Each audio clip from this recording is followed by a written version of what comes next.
Hello, Alyson Medlin here with 5 Elements of Wholeness, and I am so excited for this mastermind today. It's with Alyson. She is a prosperity and success coach for ambitious, God-centered women. She teaches women how to lead from their feminine, harness the power of their mind, and leverage the power of the universe so that they can lay down their struggles, easily reaching their next level of success and love their life as they go. She is a sought-after speaker on the topics of mindset, prosperity, universal laws, and success strategies.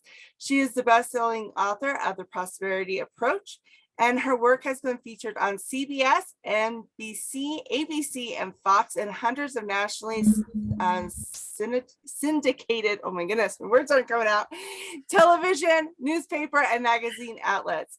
Alyson believes that the challenge is necessary on the journey to success.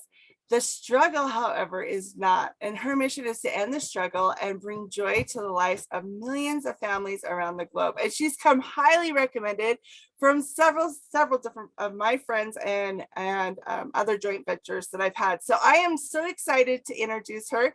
And Alyson, will you go ahead and introduce your topic? Yes. Oh my goodness. First off, Elisha, thank you. Thank you for having me here. And I think that you're probably pretty similar to me. I'm really picky about who I introduce my people to. I'm very protective of them. And so I know I am just so honored that I get to share what I've learned with your audience, with your people, and hopefully that will help them the way that it has helped me. So I'm really excited to be here. This topic I am completely on fire about because we're going to talk about gratitude, which most people are like, okay, yeah, gratitude, schmatitude, kind of sometimes, like we have that, like, yeah, I got the gratitude thing nailed down. But do we really? And so I want to have a conversation with you about that today, just sort of the deeper things that I learned about gratitude, the nuances to gratitude, and how we actually are taught to use gratitude, which doesn't actually work to help us feel gratitude, quite honestly. Right, so, exactly, yes. Have you had that experience before? I have a lot in my life. It's crazy. And it's interesting because I think that your people are a lot like mine, that are naturally grateful. Like they're not, in the dumps, and they're not down in despair all the time. Like we have those moments, but most of the time talking about gratitude to people who are naturally grateful, we kind of tend to shut it down just a little bit. But what I have learned is that most of us are taught to use gratitude as a weapon rather than as a tool. And we use it as a weapon in two ways. We use it as a weapon of manipulation, or we use it as a weapon of shame on ourselves and on others. So I wanted to talk a little bit about that because that was like, nobody had ever taught me that. It was just something that I came to realize on my own. And I thought, like that totally changed the way I use gratitude. So I thought that might be valuable to talk about that today. Yeah, I think that would be great. Cool. So here's the thing that gratitude actually does. Gratitude, the thing that's so cool about it is that it turns what we already have into enough. But we don't know how to use gratitude as the tool that it actually is to help us to create the life that we desire. And we start trying to manipulate our circumstances with it. And so it looks like this. I'm so grateful for everything in my life. Now, please change everything in my life. Yes. Have you done that? Like, oh yeah. I did that for years. I did that for years because I wasn't letting gratitude do what was meant to do, which is to turn what you already have into enough. And so I was coming at this angle of my life isn't enough already. So maybe if I say thank you, then everything will change. And I remember doing this actually with clients. So anytime I would sign a client back in the day, because I was riddled with so much doubt, so many insecurities, like, we all have to work through that. Right. And I'm a praying girl, as you know, and you are too. And so I would say, oh, Heavenly Father, thank you so much for this client. No, send me 10 more just like her. But it wasn't from this place of gratitude. It was maybe if I have more, then I'll be enough. Then my life will be enough. Then I'll be able to actually make the change that I want to make. And so like I was trying to manipulate my life using gratitude. And that's not what it's meant to do. And you can't actually bring the change that you desire when you use gratitude that way. And I am all about massive awareness, zero judgment. So just like take an inventory if you've done that before. I imagine every single one of us have, because that's what we're taught to do. But gratitude is also used as a weapon of shame or weapon of guilt on us. And either somebody says this to us or we say this to ourselves. Can't you just be happy with what you already have? Who are you to want more when so many people don't even have what you have? And it's so demoralizing and it is so defeating, because then we don't feel like we have the right to ask for more. Right. Because then we don't feel enough. Yeah. Because then we're like, now I'm putting myself above this other person that I may or may not even know. And so maybe I should shrink back and stop asking for more, because what we're taught is that there's this limited supply to blessings, or God reaches his quota with how much he's going to bless you with. And if you ask for too much, then you're not going to get it, or you asking for more is going to take away from somebody else. And that comes from a misunderstanding of how the universe and how life is actually designed. We're designed for increase. We're designed for expansion. And so gratitude is necessary. It's necessary for us to use because it connects us to the vibration of receiving. It connects us to the vibration of experiencing and also acknowledging. And it connects us to God so quickly when we use it correctly.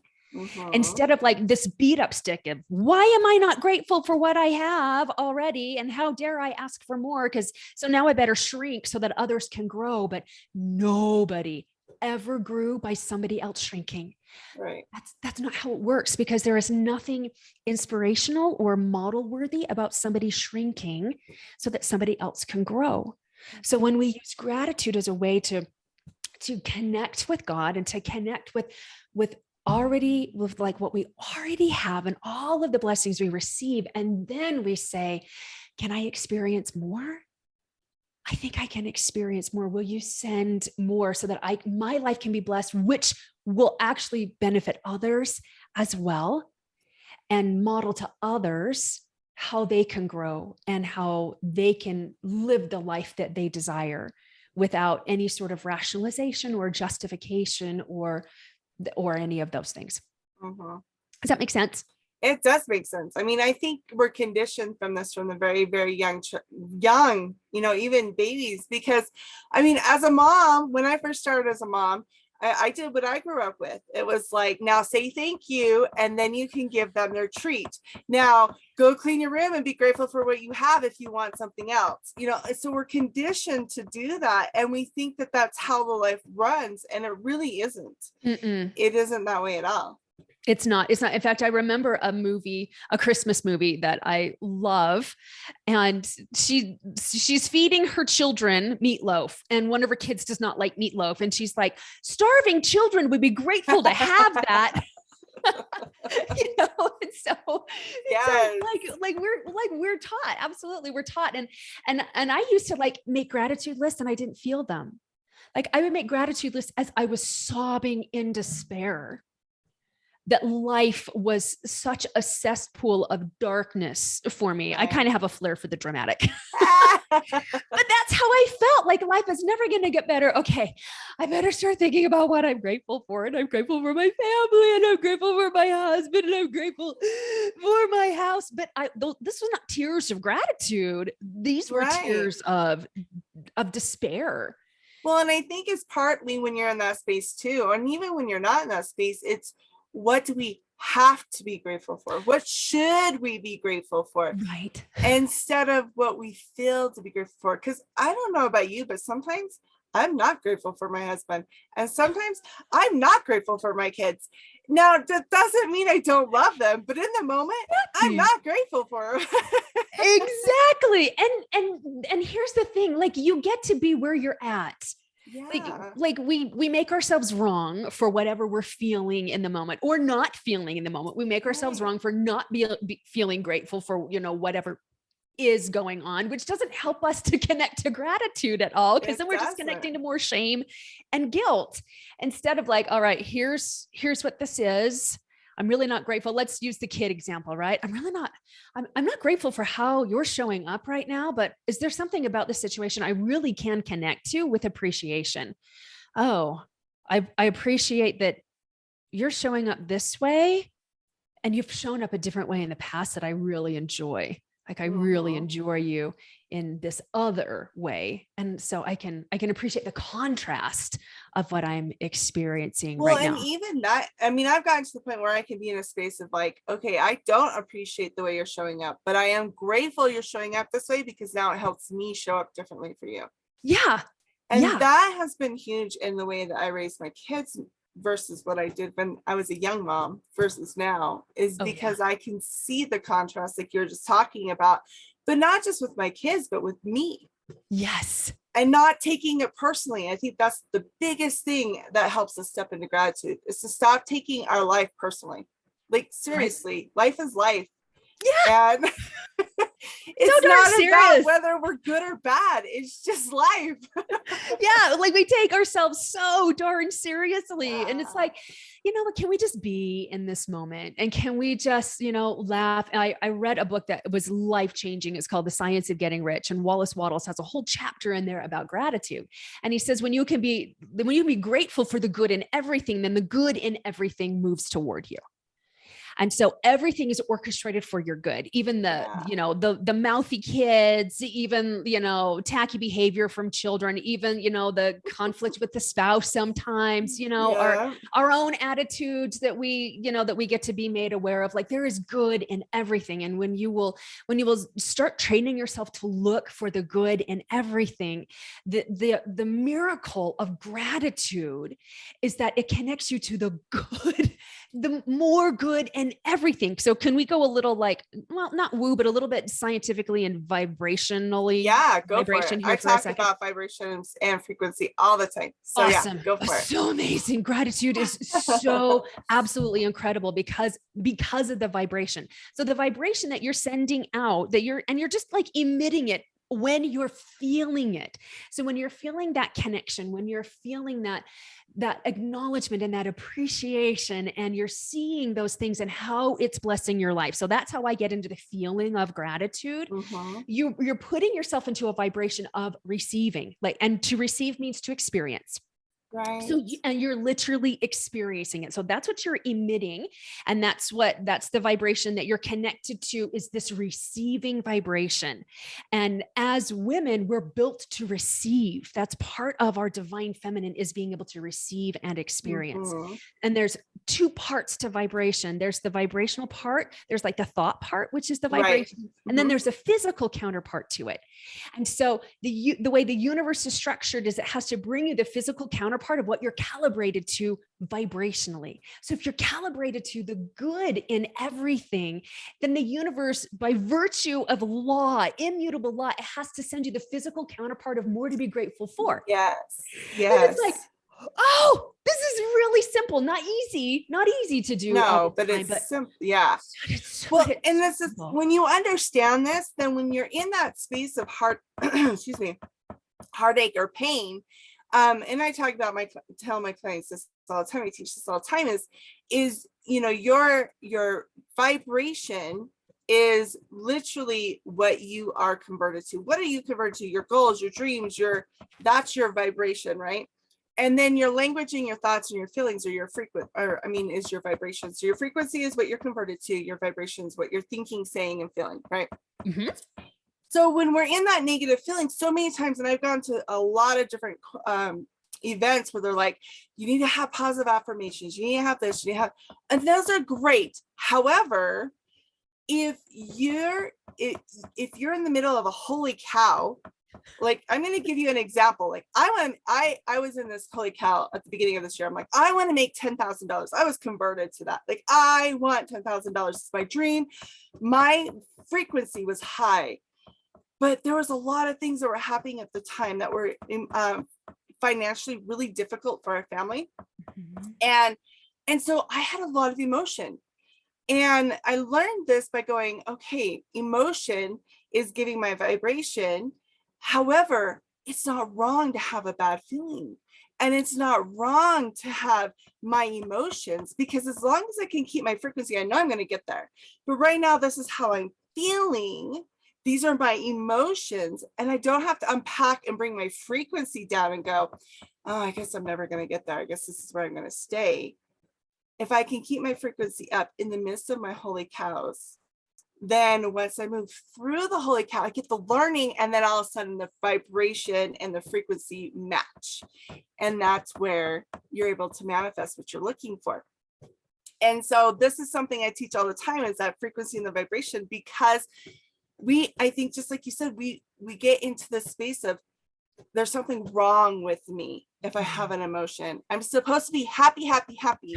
Oh my gosh, that was the phrase in my house when I was growing up. Oh yeah. And we weren't allowed to have negative emotions. And when we did, if we had negative emotions, that meant we were like of the devil, like we were being bad. And so I never learned how to process emotions. But that's the problem. When we don't process the emotion that God gave us, emotions are there for a reason, so we can learn from it, right? So that we can learn from it and gain the learning, which gives us the experience, which then levels our frequency and changes our vibration. And that is powerful, especially in the midst of gratitude, because like we were talking about earlier, you can be in that yucky feeling, oh, this is so hurt, ouch, ouch, ouch. And you can still know that you're going to make it on the other side, and have gratitude for the fact that you can make it on the other side. And it's okay. Yes. I had a conversation with one of my mastermind partners, and she said the thing that's so beautiful is that we get to experience the entire gambit of emotions and have our hopes and dreams be realized. Like we get to do that. And in fact, we must do that. So the problem is not when we're in this holy cow moment and we're feeling the hurt. The problem is when we stay there. Yeah, when we unpack. Yeah, that's where we run into more and more static and more resistance, when we just like start marinating in it and thinking this is how life is and this is what we have to be. Well, it's because we take it personally. Yeah. It's because we take it personally, and we make it part of our identity, our value, and our worth. Yeah. Yeah. And that's what makes us unpack in that yuckiness. Yeah. Yeah. But okay. So let's talk about gratitude and like redesign our future. Can we do that for a second? Okay. Do it. Oh, I love this so much. So I like to express gratitude for things that I have not experienced in my physical reality yet, because of the vibration of gratitude. Because when you're in gratitude and you're feeling gratitude, what you were telling yourself, your subconscious, the universe, and the vibration is, I am experiencing that. That's what gratitude is. It's the vibration of receiving I've experienced. And so I like to start with the things I'm really grateful for that have already shown up, and then go into like your experience of the 10,000. Like if that's what you're wanting is that 10,000, then going into gratitude for receiving that. Or if you're wanting your health to look different, or your relationships to look different, or like your connection with God to look different, like going into gratitude for that, because gratitude is such a powerful I am vibration. I am receiving. And because we live in a universe of abundance, and abundance just means a large amount of something, by virtue of the laws, we'll have more to be grateful for.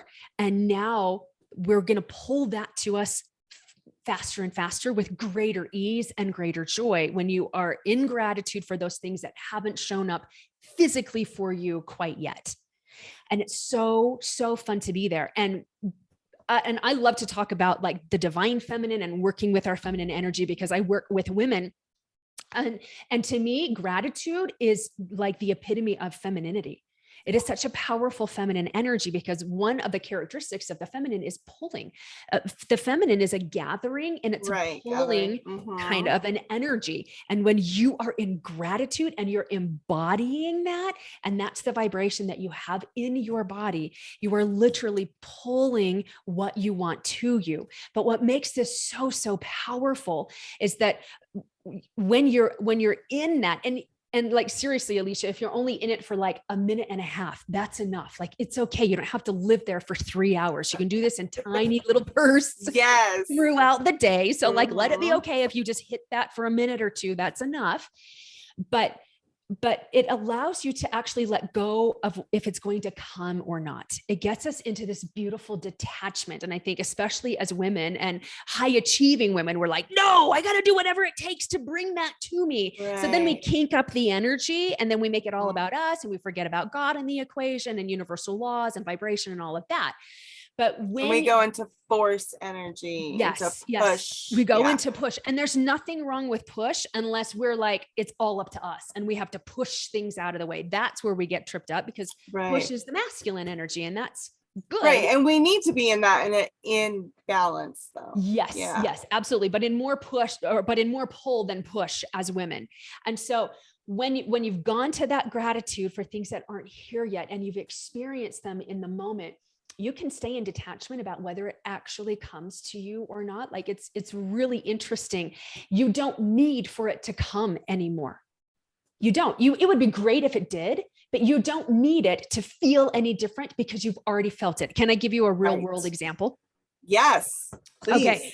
So we were in a number of years ago, a really difficult and painful financial situation. We actually ended up in a Chapter 13 bankruptcy, which actually became one of the greatest blessings of our lives. But I remember when I finally laid down the struggle, which is what I teach and how to do that. When I laid down the struggle and I just started looking and really connecting with all of the ways my life already worked and all the ways my life was already blessed. And we had no money. And I remember just from practicing this, it was April. It was a beautiful April morning. I was driving to work.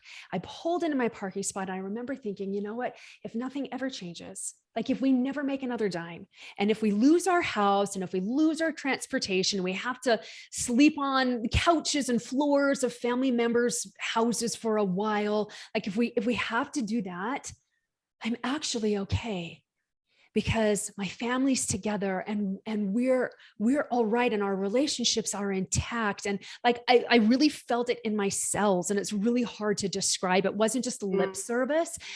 Everything was okay if nothing ever changed. I knew that God had my back. I knew that God was aware of me, that he was not using me for his own scientific experiments, but he was fully aware, and he was in the details of my life, and he would pull us through this. And it was okay. Even if nothing ever changed, it was okay. And it took a month later, 10,000. A month after that, 15,000. And then things just started snowballing. And it was so beautiful. But here's the most beautiful thing about it, Alicia. I would have been okay if nothing had changed. Right. I really would have been okay. And it was interesting because I understood how universal laws worked at that time. So I wasn't trying to manipulate anything. And I knew that what I focused on expanded, and what I felt I would receive the physical counterpart of, but I didn't care. I was actually changing my future by doing this. That wasn't my goal. That wasn't my agenda. My agenda was to feel good in the moment. Right. And to be connected to gratitude and God and my family and all the blessings in my life in the moment. That was my big agenda. So it didn't matter, but I knew in the back of my mind, everything's going to change from this. But it was okay if it didn't. Right. And that's what allows you to enjoy the journey. And to continually lay down the struggle. And then you see the power of gratitude in your life. And I have come to I have come to know for myself that absolutely everything in our life, particularly the trials and the challenges, are divinely orchestrated so that we can experience more joy. Oh yeah. It's not so that God's like, she needs to strengthen her character. It's to increase our capacity to receive more joy. And that's ultimately what we're after here, is more joy and fuller expression. Mm-hmm. It's not a punishment. And that is something we get to remember. Our emotions are not a punishment. No. Our experiences are not a punishment. And yes, we get acted upon, and there are things that other people's choices can affect us in a really big, hard, uchi-achi way. And that is painful. And you get to be validated for that. And you get to experience that, but doesn't mean that's who you are. Your experiences are not who you are. They're not.